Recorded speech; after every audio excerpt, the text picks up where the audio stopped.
Do you have any public comment? Were 8 people signed up for public comment. I Just can call the them. names.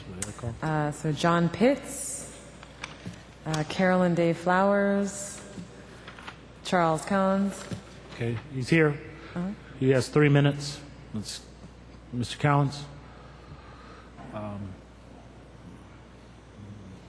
Since this item is designated for at least 30 minutes, there's not a lot of people here. You're accorded 3 minutes to speak. Oh, I won't take them. I would just like to follow up on an aspect of our previous item that we discussed that wasn't part of the discussion. In F1, the presentation that Sherry made was about how to actually pay off the debt. That was what was on the agenda.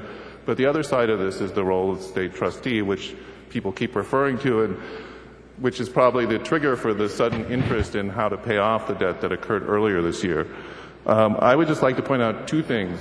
First of all, when you look at the actual law that describes how to pay off the debt, that also describes how to remove the state trustee, one of the things it says is that if the state superintendent does not reasonably believe, I'm kind of paraphrasing, but that the school district will follow through on the fiscal recovery plan for the district, then the trustee may remain in the district even if you've paid off the debt.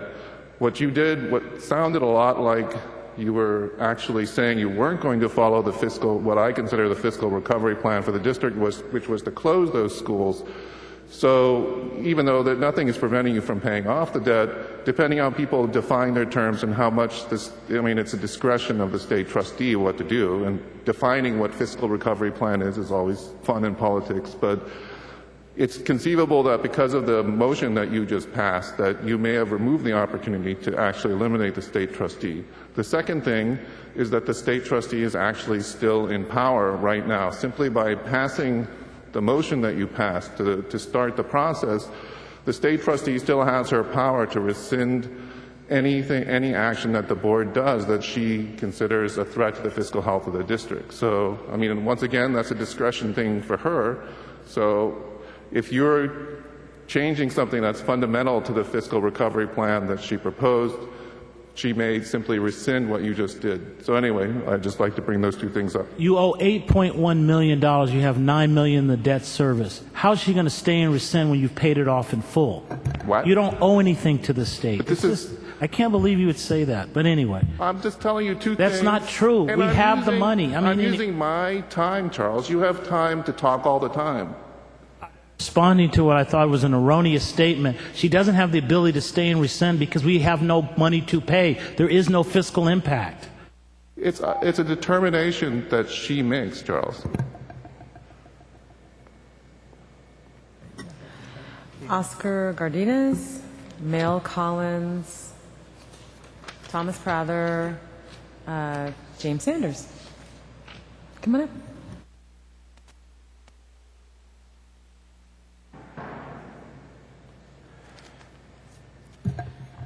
Good evening, President Ramsey, Dr. Harder, members of the board. My name is James Sanders. I'm the chairman of the mathematics department at Pinole Valley High School, and I came here tonight because I have a matter that's rather urgent and personal. I teach the AP Calculus class at Pinole Valley High School. At least I'm attempting to teach it.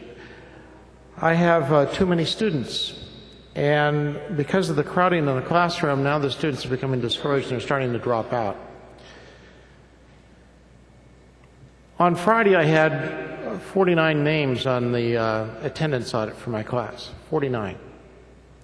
3 dropped. I had 3 in waiting. On Monday, I had 2 in waiting. Had some more drops. Today, I'm told this afternoon that now I'm down to 41. I still have 2 waiting. They're holding on the students in other classes. It's not the largest class I have, actually. I have a larger class after that.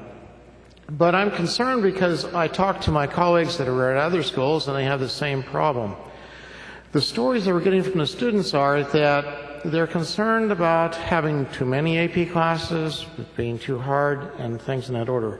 My concern is that the students are becoming discouraged and dropping out and foreclosing opportunities and reducing their competitiveness when it comes to entering college. I talked to the administration. I'm part of the class size committee. I'm a member of the instructional leadership team. We've discussed this, I don't want to say ad nauseum, but we've all addressed it. And the message that I get from the administration is that there's no board policy with respect to AP classes and class size, that we treat all classes the same. Our contractual maximum is 38. Our average is 38. I'm well beyond that. I would like the board to consider investigating what to do with AP classes relative to class size. It's not the same curriculum as we normally have.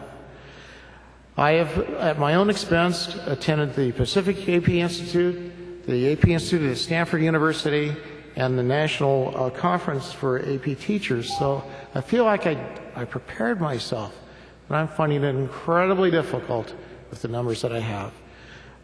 If you would, please consider adjusting class levels as a matter of policy for AP classes and encouraging students to enroll in AP classes so they become more competitive. Most of my students do not look like me. They are the kinds of students we want to see advance themselves to improve this entire society. I'd like to see them in AP classes. Thank you very much.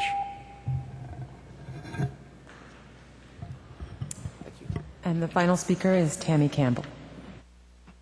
Okay, 3 minutes.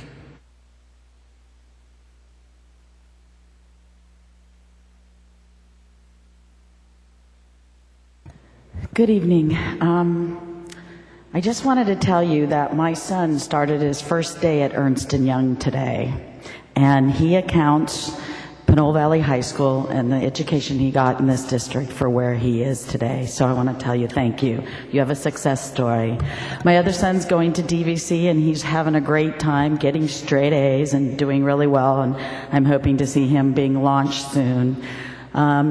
I want to tell you, after all these years watching, I'm very proud of this school district and the kids and the people that work so hard every day. And I want to tell you guys, thank you very much, because without all your hard work, my kids wouldn't be where they are today. Lastly, I just want to point out, Mr. Thurman, thank you very much for saying the things that you said today. Being a member of the Citizens Budget Advisory Committee, and though I understand, Mr. Ramsey, and your excitement of paying off the loan, my biggest fear is that the state of California and our assembly will play politics like they always do. Now that there are no kids in this audience, I can say they don't give a damn about our children. I think they're going to have a shortfall. They're not going to pass a budget. They're going to screw our kids. And so what I'm looking at is triggers of mid-year triggers and the loss of funding that's going to come that way. So please be mindful. Maybe wait till December 15th. I understand setting priorities. But at the same time, I'm really tired of the secondary kids of this school district being sacrificed for the elementary school kids. No offense. Safety is really important. Having been safety chair at Pinole Valley High School and having been a part of bringing the SROs on that campus, I cannot tell you what it's like. This year, I've gotten nothing but positive praise from the staff down there saying that this year is a great year, and the officers have a lot to do with that. So be mindful of that. I also want to say that we need to go out for another parcel tax. Not a parcel tax, a sales tax. I don't care what it is. If we are going to survive, I want us to figure out if we want everything on the table, right? Everything that we want to make our kids successful, I want to know what that big dollar amount is to make us get there. No more, let's pass it only because the taxpayers are only going to pass it so far. We need to push harder, and we need to be at the top, because I see this district on the verge of actually exploding. We are doing some great things, and I am proud to be part of West Contra Costa Unified School District. Thank you.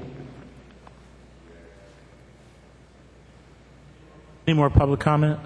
That concludes public comment. Okay.